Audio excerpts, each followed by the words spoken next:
Number 1 channel के number 1 show साजिश में आपका स्वागत है। मैं हूं आपके साथ सपना शुक्ला। साजिश में आज बात इजराइल को लगे एक बहुत बड़े झटके की करते हैं। ईरान के एक बड़े हथियार ने इजराइल के युद्ध में एंट्री मार ली है। नेतन्याहू को इस हथियार के बारे में जब से पता चला है, उनकी नहीं पूरे इजरायली सेना की नींद उड़ गई है। अब डर है कि ईरान ने अगर युद्ध में एंट्री कर ली तो इजराइल खुद को कैसे बचाएगा।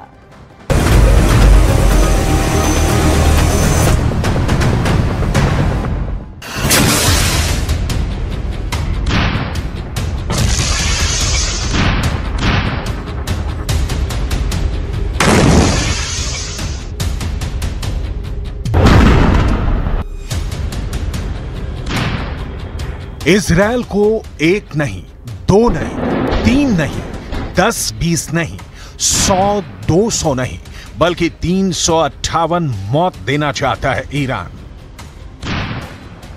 इजराइल के सामने इतने दुश्मन खड़े हो गए हैं कि उसे 358 मौत देना चाहते हैं। इजराइल ने गाजा पर जितने बम गिराए हैं, उसका बदला 358 मौत से लेना चाहते हैं।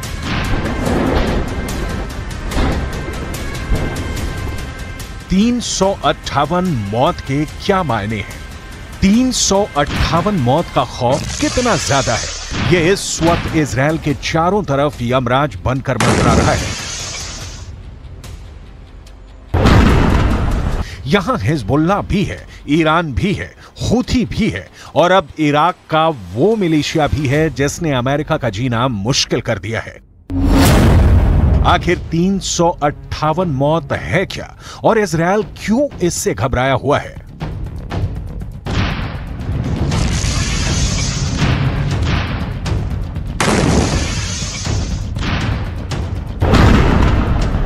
क्योंकि ये एक ऐसा हथियार है जो ईरान से निकलकर अब हिजबुल्लाह के पास पहुंच गया है। हूथी इसे लगातार फायर कर रहा है।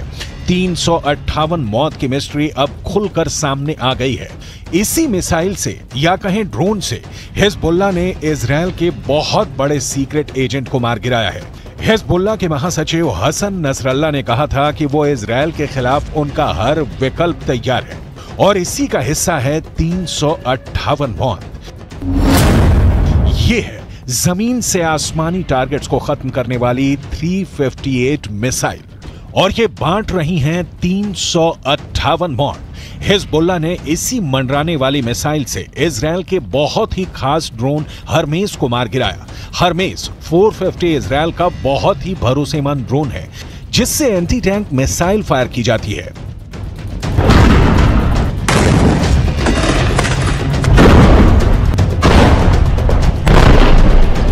जब ये ड्रोन लेबनान के आसमान में पहुंचा तो हिजबुल्लाह ने उस पर 358 मौत बांटने वाली मिसाइल फायर की और देखिए क्या नतीजा निकला। ये ईरान का वो हरफन मौला हथियार है जिसे ड्रोन भी कहा जाता है। ये ईरान की मिसाइल भी है जो ईरान की ड्रोन टेक्नोलॉजी को मौत बरसाने वाली सबसे नई तकनीक साबित कर रही है। ईरान से निकली 358 मौत इजराइल के खुफिया मिशन को धुआं धुआं कर रही है। ये मिसाइल भी है और ड्रोन भी। ये कैसे अपने टारगेट को खत्म करती है, इसकी तकनीक की बहुत बारीक बातें समझ लीजिए। 358 नाम की ये मिसाइल एक ड्रोन की तरह काम करती है जो फायर करने के बाद आसमान में 8 नंबर के आकार की तरह गश्त लगाती रहती है और जैसे ही टारगेट इसकी जद में आता है ये उससे जाकर टकरा जाती है। 358 मिसाइल में आगे की तरफ लगा इंफ्रारेड सेंसर इसे टारगेट की भनक देता है और फिर यह अपने निशाने की तरफ बढ़ जाती है। ये एक ड्रोन से तेज रफ्तार से चलती है जबकि एक मिसाइल के मुकाबले में इसकी स्पीड कम होती है।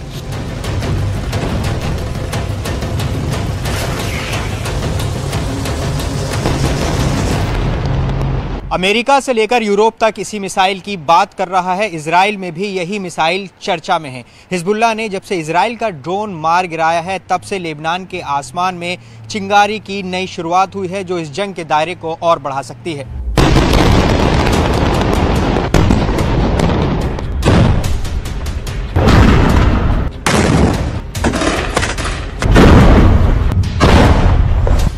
इस बीच ईरान से एक नई तस्वीर वायरल हो रही है। ये है ईरान के सुप्रीम लीडर अली खामनेई की।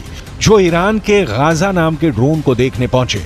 इस ड्रोन को ईरान का सबसे पावरफुल लीडर क्यों देख रहा है, इस वक्त पूरी दुनिया में इसके मतलब निकाले जा रहे हैं।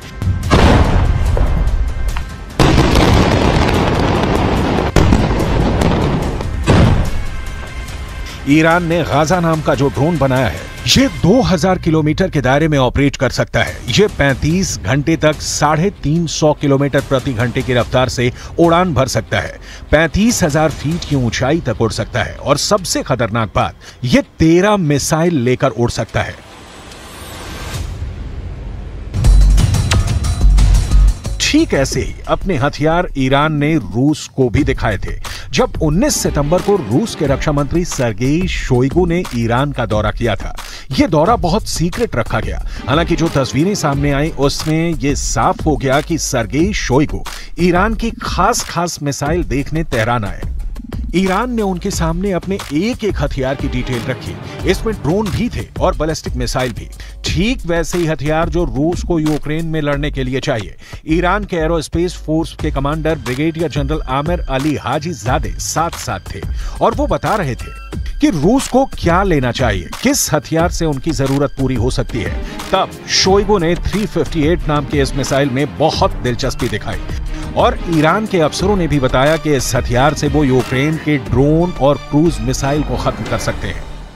Нацелена на реализацию всего комплекса запланированных мероприятий, несмотря на противодействие со стороны Соединенных Штатов Америки и Западного Союза. ऐसा हथियार जिसमें पुतिन को भी दिलचस्पी है, वो बहुत बड़ा कहर बरपा सकता है, इसमें कोई शक नहीं। 358 की रेंज अब ईरान से लेकर यूक्रेन और यूक्रेन से लेकर इजराइल तक हो गई है। यह बात साफ है कि 358 मौत वाकई इजराइल में मौत बांटने के लिए तैयार की गई है। जब से ईरान की मिसाइल का खतरा बढ़ा है, तब से इजराइल की ड्रोन एक्टिविटी कम हो गई है। जाहिर है कि नेतन्याहू अब ये जानते हैं कि अगर हिजबुल्लाह को रोकना है तो सिर्फ ड्रोन से काम नहीं चलेगा, क्योंकि लेबनान के आसमान में 358 वाली मौत मंडरा रही है। इस वक्त पश्चिम एशिया में युद्ध की जो आग लगी हुई है, गाजा पर बमबारी के बीच हमास और इजराइल के बीच जिस तरह की टक्कर हो रही है, उसमें अब नया खतरा इजराइल और लेबनान का बॉर्डर भी है।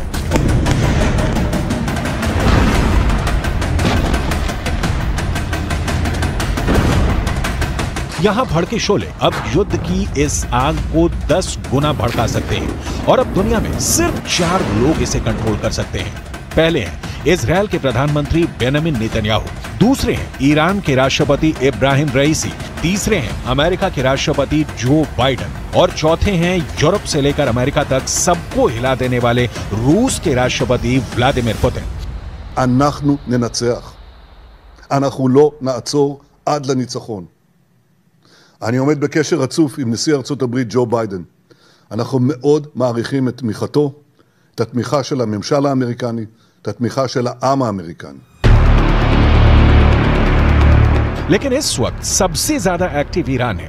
ईरान ने हिजबुल्लाह और यमन के हूथी विद्रोहियों तक इतने हथियार पहुंचा दिए हैं कि अगर इजराइल ने गाजा पर बमबारी नहीं रोकी तो हिजबुल्लाह और हूथी दोनों इजराइल पर बम बनकर फट सकते हैं। ये बात नेतन्याहू भी जानते हैं।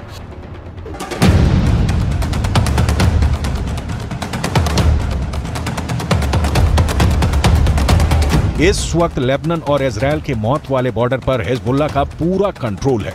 हिजबुल्लाह अब ऐसी मिसाइल फायर कर रहा है जिसके आगे इजराइल के टैंक तोप रगड़ते हुए नजर आ रहे हैं। हिजबुल्लाह ने निकाली है 3 बहुत ही खतरनाक एंटी टैंक मिसाइल और multi barrel rocket launcher.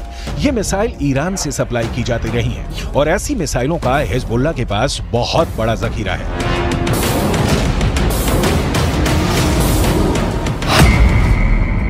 Hezbollah 3 तरह की एंटी टैंक गाइडेड मिसाइल इस्तेमाल कर रहा है। ये है कॉर्नेट, इसकी रेंज 5 किलोमीटर तक है। ये रूस की मिसाइल है, लेकिन अब ईरान इसका देसी वर्जन देहलाविया तैयार कर चुका है और ऐसी बहुत सी मिसाइल अब हिजबुल्लाह के पास है। दूसरी है BGM-71 tow anti tank guided missile, range है 3.5 किलोमीटर। ये अमेरिका में बनी मिसाइल है, लेकिन अब इसकी नकल ईरान तैयार कर रहा है और उसने हिजबुल्लाह को सप्लाई की है।